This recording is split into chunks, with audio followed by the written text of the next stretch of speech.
right, hello everyone. We're going to go over using sets to solve problems, which is going to be in section 2.4. So as an overview, with the age of 24/7 internet access, it is easier than ever for corporations to contact people and ask them for their opinions. In fact, companies spend about $6 billion on market research in the US each year because they're willing to pay to hear what you have to say. So far, we've learned a lot on how to use Venn diagrams and how to set up relationships with things like intersections and unions and set differences. But now we can actually use these strategies to help solve real world problems with sets and Venn diagrams as well. So, for example, with companies asking people to give their opinions and things like survey and whatnot, they put a lot of money into that. And a lot of that information can be described with Venn diagrams and described in their relationships as well. So we're going to actually start off with an example in this one. So we have from a survey, about 175 people reported having tattoos, and 67 of those people reported having tattoos and piercings. The question we want to know is how many people only have tattoos? So in this given question, we're not really told how many people only have tattoos. We just said that 175 people reported having tattoos in general. And 67 of those people said that they also had piercings. So if we want to know how many people only have tattoos, we would end up subtracting the number of people who also said they had piercings. Because we would imagine that if 67 of the 175 said they had piercings, then whatever the number the rest is, we would say they probably didn't have piercings and only had tattoos. So we would subtract 67 from 175 to determine that 108 people only have tattoos. So these are the types of steps that we're going to use when we use Venn diagrams to solve specific problems. So we'll see it again. So from a survey, 151 people reported having piercings, and 67 of those people reported having tattoos and piercings. So same number, we're looking at probably the same type of survey. We're just now looking at piercings instead of tattoos. So we want to know how many people only have piercings. We're going to do the same thing as we did with our last part of our example with tattoos. We'll do the same thing, just now, once again, we're looking at piercings instead. So 151 people have piercings, and 67 of those have piercings and tattoos. So whatever the number left over is, will be the number of people who only have piercings. So we subtract 67 from 152 to determine there are 84, not 100, 84 people who only have piercings. So this is how we solve this type of information. So same type of example from the survey. If 108 people only have tattoos, which is from our first example, and 84 people only have piercings, from our last example, and 67 people have both, how many people have at least one of the two? We did a very similar question to this in our last section. So what we're really asking for here, if we're saying how many people have at least one, that means we want all the people who have tattoos or piercings or both. This is indicating the union. So if they have at least one of the two, what we're going to do is we're going to add up all of our values. We'll add up the people who only have tattoos to the people who only have piercings and add in the people who have tattoos and piercings. So we go ahead, we add 108 plus 84 plus 67 to get 259 people who have at least one of the two.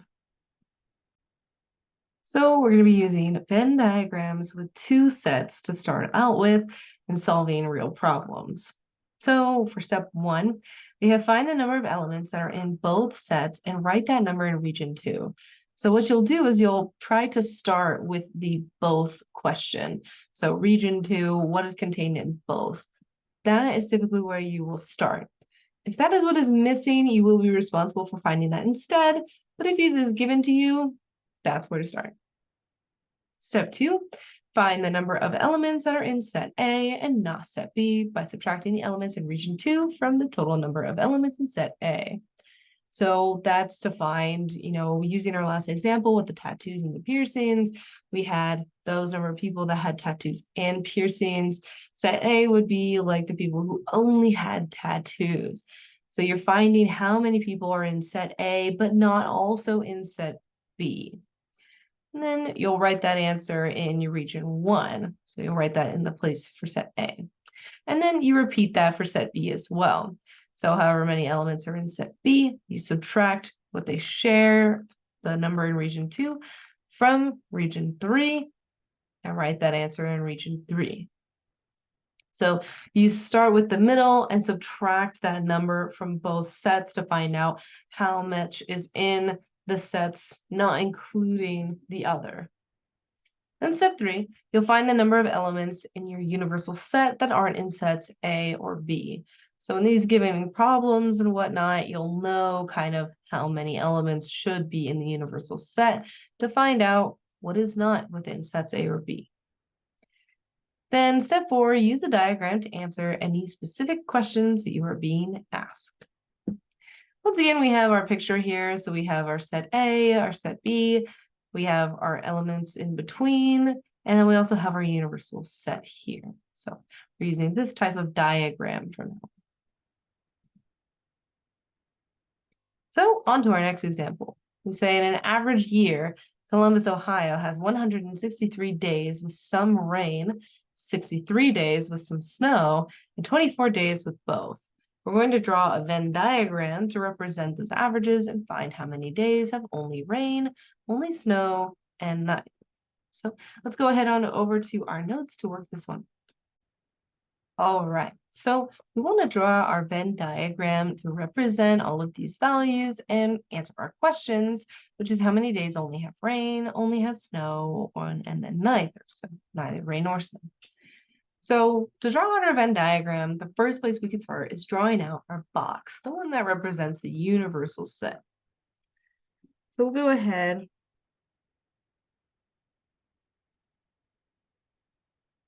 and we'll draw our box. Your box does not need to be perfect.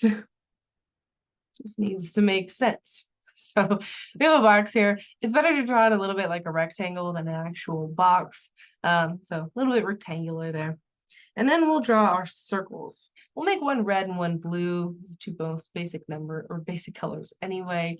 So let's go ahead. We'll do red. Oop. Could be better. There we go. Okay, so there's one of our sets. We'll go ahead and label this. Let's say that this is rain. So that's our set with rain. Then we'll go ahead and we'll draw our second set, one that has snow. And remember, you have to make them overlapping. We do have values that are considered both, so there is an overlapping section. So as long as you make them overlapping, that is good. Try and make them look relatively like circles. It's good enough. That'll be snow. So following our 4 steps, we said that first thing we want to do is write the number that pertains to the both part in the intersection region. So region 2, which is going to be this region right in here. This is region 2. This is region 1, 3, and 4. So we'll put our answer in region 2 first here. And we said that there were 24 days with both. So 24 is going to go in region 2. We'll go ahead, we'll erase that and write our value 24. Okay, so 24 days have both. You can write both in here. You do not have to though. The overlapping does indicate the both part, so you do not need to write it. So now we want to look at how many days had rain, how many days had snow. In step 2, we said we'll take the number from region 2, the both number, and subtract it from the value of set A. Set A, in this case, is rain. We're going to go starting from the left. So rain, we could say, is set A, and we'll subtract 24 from 163, which is representing rain. So we'll say 163 minus 24 equals 139.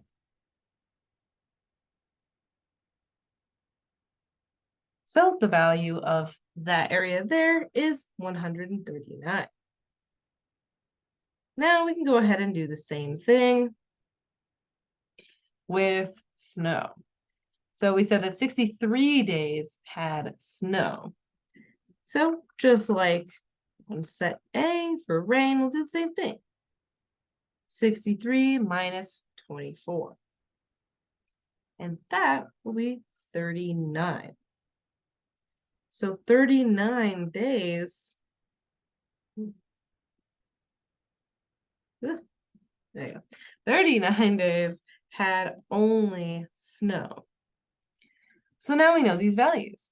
139 days had only rain, 24 days had both, and 39 days only had snow. Now, there's one last thing we wanted to find, because we said we wanted to know how about neither, how many days didn't have rain or snow. And that would be the value of region 4, which is the universal region. So now we have to look critically at our problem. 163 days had rain, 63 days had snow, 24 days have both.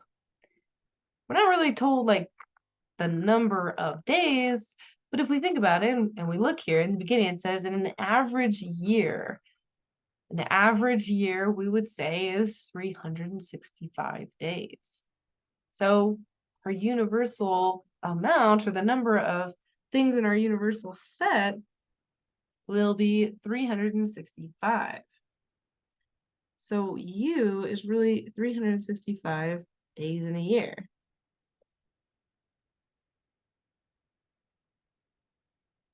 So to go ahead and find the value of region 4, we'll need to add all of our values of only rain, only snow, and both, and subtract it from the total amount in our universal set, 365. So we say region 4, so R4 would be 365. Well, actually, let's move this. Move this over here.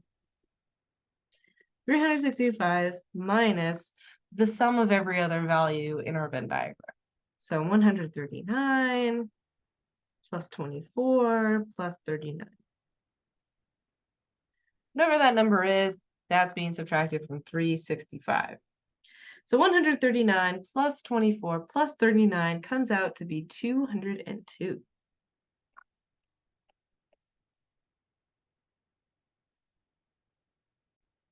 Now we subtract 202 from 365, and we should end up getting 163.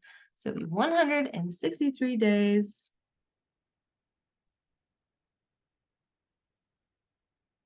of neither rain nor snow.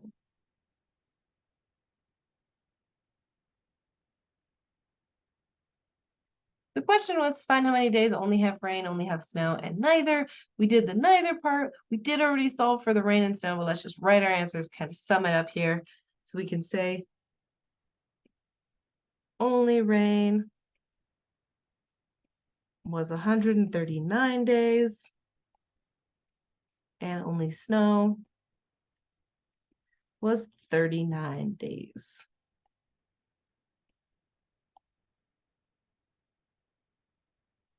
So there we have it. We can see here that we used our Venn diagram to solve these specific amounts in a specific real life situation. So let's go on ahead back over to our lecture. All right, so that was that example. Moving on, we can use Venn diagrams with 3 sets. So we've looked at Venn diagrams with 3 sets in the past in previous sections. So now we're looking at, once again, doing real types of problems, real world problems using Venn diagrams with 3 sets. So we have a couple steps here in order to find these. So step 1, find the number of elements that are in each of the 3 sets and write that number in region 5. So basically, whenever you're solving for Venn diagrams, you always want to try to start in the center. So always try to start from the center. If you don't know the value of the center, do what you can to try to find that number and then follow the steps. So first thing you need to do, find that number and put it into the region 5, right in here. Then step 2, find the number of elements that are in 2 sets but not a third by subtracting the elements in region 5 from the total number of elements in those 2 sets. So then you would write that result in region 2, 4, or 6. So region 2, 4, or 6. So you'll try to find these values by subtracting the number in the center from numbers in the entirety of the set. Whenever you have questions like these, you'll be given enough information to do all of these steps without getting majorly stuck. So in essence, like you would have certain values that would help you to solve these specific regions. You will repeat that for elements only in 2 sets and write your results in each corresponding region. So you start from the center and you go out. So you start with the innermost section or region, and then you do the other overlapping regions. And then step 3, you move into the single set regions. So you find the number of elements that are only in one set by subtracting the number of elements that you have already accounted for in your diagram. So find how much or how many elements should be in A, B, and C, but no others, by using the information that you already have. So by working from the center out, you should be able to develop and figure out those numbers. Then you write your results in region 1, 3, or 7 and repeat for your remaining sets. Then step 4, find the number of elements in U that aren't in sets A, B, or C. So find the number of elements that don't belong in any of these sets but belongs in the universal set. Then lastly, step 5, use the diagram to answer your specific questions. So once again, here we have a picture of our Venn diagram with 3 sets. So this is what we are trying to emulate when we do specific problems. All right, so we'll do another example here. We say 3 of the most dangerous risk factors for heart attacks are high blood pressure, high cholesterol, and smoking. In a survey of 690 heart attack survivors, we have quite a bit of information. We're told 62 only had high cholesterol, 36 only had smoking, 93 only had high blood pressure. So those 3 are the ones that aren't going to be found in any other sets. Those are the single set values. And we say 370 in total had high cholesterol, 159 had high blood pressure and cholesterol, 23 smoked and had high cholesterol, and 585 had at least one risk factor. Remember that at least part is really the union of as many sets as you have. So if we're saying at least one risk factor, that's going to be anything that's contained within high blood pressure, anything contained in high cholesterol, anything contained in smoking, and any overlapping parts. So basically what we're saying here is that 585 have a risk factor and the rest don't. So we'll use all this information to draw a Venn diagram and find the missing information.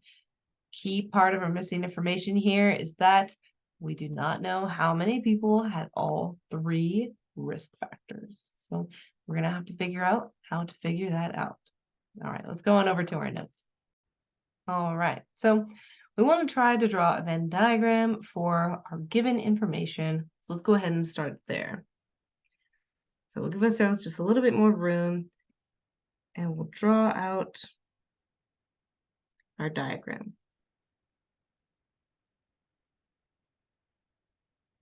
Looks good enough. So we're going to have 3 sets here. So we can go ahead and label them how we normally would. And do our best to draw them out.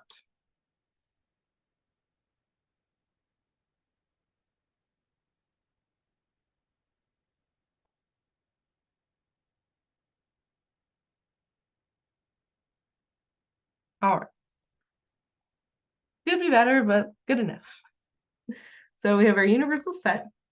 We can go ahead and label these. We have high blood pressure. So let's just go ahead and write BP for blood pressure. And we have high cholesterol. So we'll label C for cholesterol. And then lastly, we had smoking. So we'll label S for smoking. So now we want to look at our values. Okay, starting at the top, 62 only had high cholesterol, meaning 62 is the number that is only going to cholesterol and nothing else. So there goes 62. It's only contained in the cholesterol set and does not overlap. So next we had 36 only had smoking. So same thing for our smoking set. We write 36 in the not overlapping part, specifically because we're seeing the word only. Only will indicate one single set. Then we have 93 only had high blood pressure. So once again, we write that number here, 93. Now we kind of go into other details. So we have 370 in total had high cholesterol. This is a really good fact, but it's not incredibly useful to us just yet. So we're going to hold off on this fact. We're going to highlight it a little bit just to remind us that that is there, and we should use it when given the chance. We're going to hold on to that one. Then we said 159 had high blood pressure and had cholesterol. So that means that the overlapping part between blood pressure and cholesterol should have 159. So between blood pressure and cholesterol, we have 159. That's the overlapping part that is still not going to be that center region. We still don't know what that number is. Then we say 23 smoked and had high cholesterol. So now we'll go to the overlapping part of smoking and having high cholesterol. And there'll be 23 in that region. Then lastly, 585 had at least one risk factor. So 585 is really indicating all three sets. The sum of all three sets is 585. So we'll make a note of that.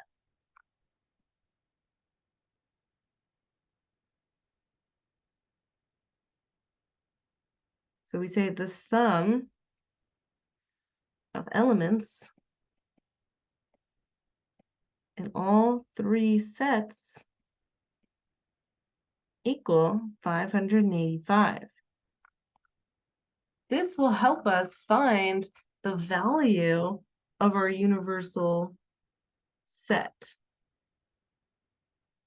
So our universal set, we say, is really, it's the total of people who took the survey, 690. So our universal set will take the total number, 690, and subtract the number of elements in all three sets, 585. So we get in total, our universal set should end up being 105.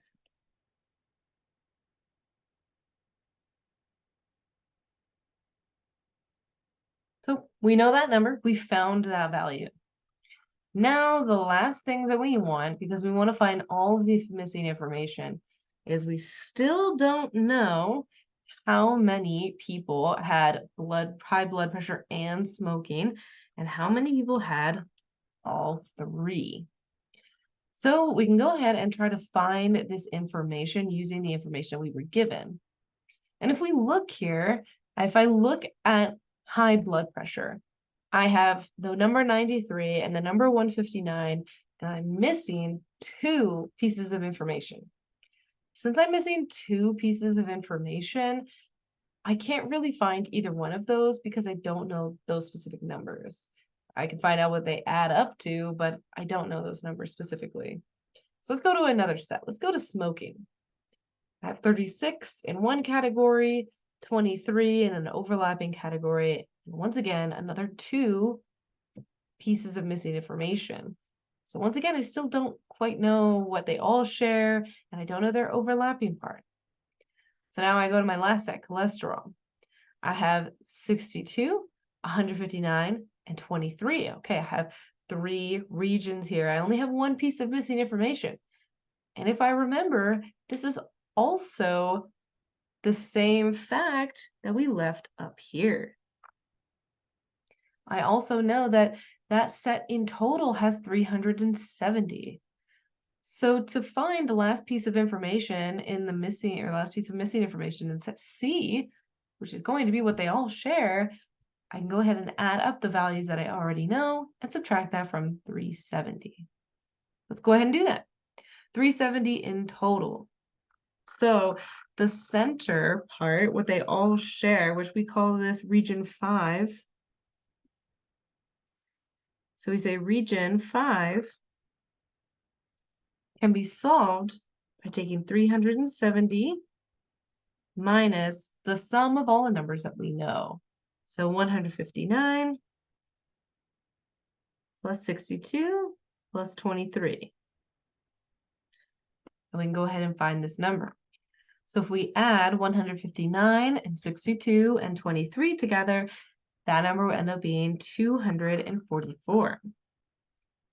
So we have 370 minus 244, and we find that number to get 126.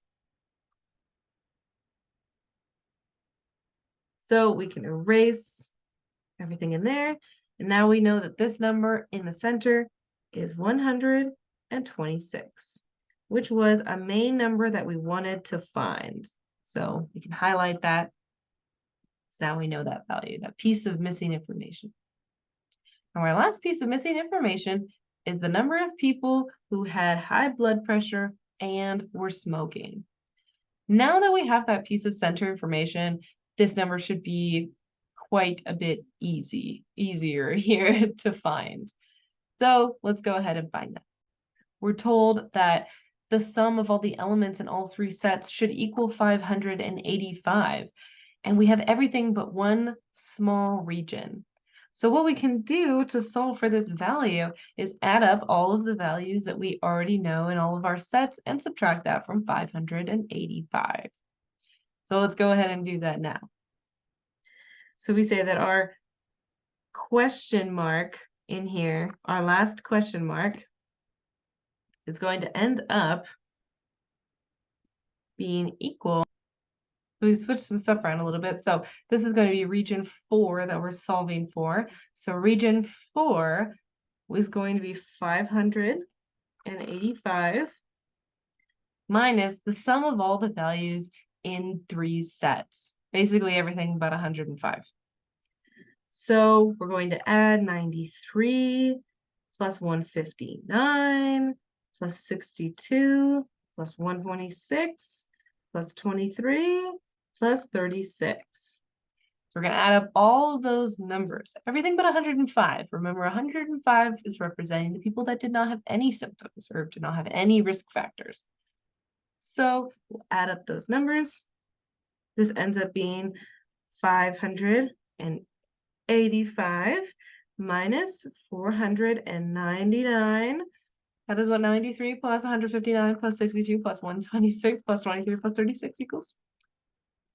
And this total equals 86. So region 4 had 86 people. So that makes up our Venn diagram. We have now found all of the missing information. So if we take a look at kind of what is going on here, we look at our high blood pressure, our high cholesterol, our smoking, we can see that there's definitely a lot of different numbers going on and whatnot. And we can use this type of information to answer a lot of questions. Things like, How many people had at least one risk factor, which we know it's 585? How many people had at least two risk factors? How many people were affected more by blood pressure or cholesterol or smoking, which is the most dangerous factor? Things like that are the types of pieces of information that we can use when we base a lot of these details on answering questions. Even just by looking at our Venn diagram, the highest numbers are found in having high blood pressure. So that could be a piece of information that we deduce from this type of situation. Maybe by saying high blood pressure is actually the most dangerous risk factor that you can have. Maybe the least dangerous is something like smoking, which is definitely not something that we hear as often.